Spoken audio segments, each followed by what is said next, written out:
20వ తారీఖు నుంచి 4 రోజుల పాటు చేపట్టిన దావోస్ పర్యటన ముగించుకొని తిరిగి వస్తున్నటువంటి సందర్భంలో ఎంత శుభవార్త చెప్పావు బాబు, ఉండు నీకు కలర్ సోడా కొట్టిస్తాను. ఉత్త చేత్తో చేతులు ఊపుకుంటూ తండ్రి కొడుకులు మిగిలినటువంటి వారి ప్రతినిధి బృందం కొడుతున్నాడు, కొంచెం చూసి చెప్పండి.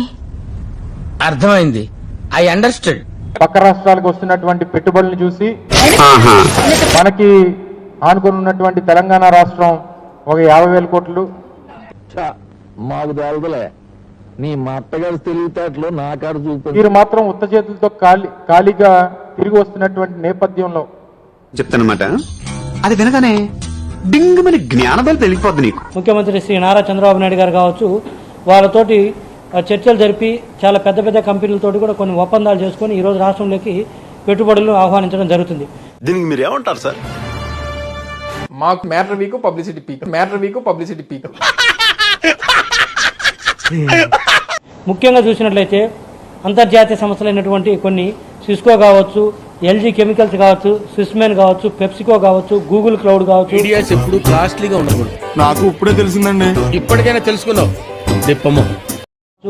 కాల్స్బర్గ్ కావచ్చు, ఆర్సెలర్ మెటల్ గ్రూప్ కావచ్చు, వెల్సన్ కావచ్చు, పెట్రోనాస్ కావచ్చు, సెన్మాట్ కావచ్చు, డిపి. నాకు నంబర్ కరెక్ట్ గా తెలీదు. ఎంత ఏ తీసుకున్నప్పుడు కూడా మినిమం 5 నుంచి 10,000 కోట్ల పెట్టుబడులు, 10-15,000 కోట్ల పెట్టుబడులతోటి ఈరోజు వస్తుంది. ప్లానింగ్, ఓ పద్ధతి, ఓ విజన్. ఏ సంస్థ వచ్చినప్పటికి కూడా మినిమం 5 నుంచి 10,000 మంది ఉద్యోగాల అవకాశాలు కూడా ఒక్కొక్క సంస్థ ద్వారా రావడానికి అవకాశం ఉంది. మండుతున్నట్టుంది.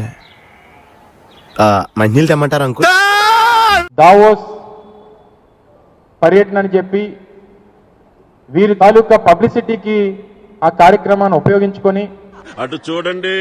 ఇవాళ దావోస్ లోకి వెళ్తే కేటీఆర్ గారు అడుగు పెట్టిన మొదటి రోజే 1,000 కోట్ల రూపాయల పెట్టుబడులు వస్తే పక్క రాష్ట్రాల ముఖ్యమంత్రులకి కనీసం ఈగా వాలిన దాఖలాలు కూడా లేని పరిస్థితి.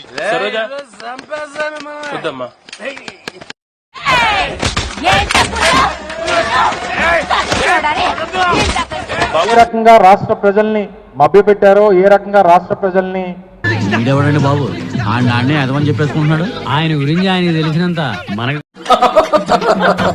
తండ్రి కొడుకులు ఇద్దరు కూడా, ఎందుకంటే 2014 నుంచి 19 సంవత్సరాల మధ్య గత 5 సంవత్సరాలు గత ప్రభుత్వంలో వారు 5 సంవత్సరాలు 5 పర్యటనలు చేశారు. నీకు సిగ్గు, శరం, బుద్ధి, జ్ఞానం, రోసం, పౌరుషం, మానం, మర్యాద నూతనంగా గత సంవత్సరం అధికారంలోకి వచ్చి ఈ ఏడాది కూడా వారు పర్యటనకు వెళ్లారు. పని చేసేవాడికి పనికి మాలిన వాడికి తేడా చెప్తాను చూడండి. 7 పదుల వయసులో శ్రీ నారా చంద్రబాబు నాయుడు గారు దావోస్ కెళ్లి పెట్టుబడులను ఆకర్షించడం కోసము దావోస్ కెళ్తే గత ప్రభుత్వంలో మన గుడ్డు అమర్నాథ్ గారు ఐటీ మినిస్టర్ గా ఉన్నప్పుడు దుప్పటి కప్పుకొని పడుకొని చలిగా ఉంది, ఆడిపోతే స్నానం చేయాలి, ఆడిపోతే ముడ్డి కడుక్కోవాలి అని చెప్పి దుప్పటి కప్పుకున్న పనికి మాలోడు ఎక్కడ? మర్యాదగా చెప్తున్నాను, గౌరవం తగ్గించి మాట్లాడొద్దు. ఈయనేమో పని చేసే ముఖ్యమంత్రి, ఆయనేమో పనికి మాలిన ముఖ్యమంత్రి. నోటికి ఇష్టం వచ్చినట్టు మాట్లాడుతున్నావు.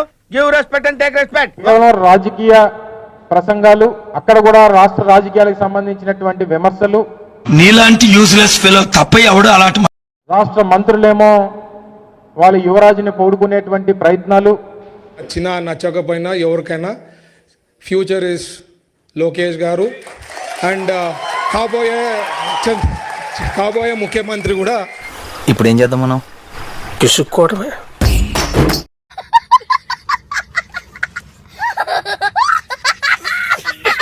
అలాగే రాష్ట్రం బ్రాండ్ ఇమేజ్ ని ముఖ్యంగా సరే రాష్ట్రంలో రాజకీయాలు మాట్లాడుతున్నారు, రాష్ట్రంలో జగన్మోహన్ రెడ్డి గారిని విమర్శిస్తా ఉన్నారు. మనం అనాల్సింది పనికి మాలిన అమర్నాథ్ కాదు. ఏమిటండి మీరు మాట్లాడేది? పనికి మాలినోడికి పనిచ్చినటువంటి జగన్మోహన్ రెడ్డి అసలైన పనికి మాలినోడు. ఈ పెద్ద మాట అన్నాడు సార్. తాలూకా పరిస్థితుల గురించి లేనిపోయినటువంటి అపోహలు సృష్టించేటువంటి మాటలు మాట్లాడుతూ ఉన్నారు. లాజిక్ మాట్లాడుతున్నాడు రా, లాజిక్. రాష్ట్రం వరకు అంటే అందరూ తెలుసుకునేటువంటి అవకాశం ఉంది. అదే ఏదో టైం డెఫినెట్ గా అనుకుంటే బెటర్ కదా. ఫిక్స్ అయ్యారా?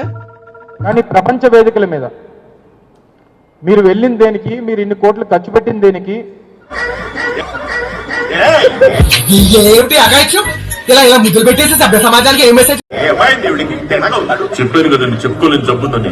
అది నాతో చెప్పుకుంటున్నాడు. పాపం సార్, పాపం కాదు కామం. గాలి వెదవ్వే అనుకున్నాను, తేడాగాడివి కూడానా?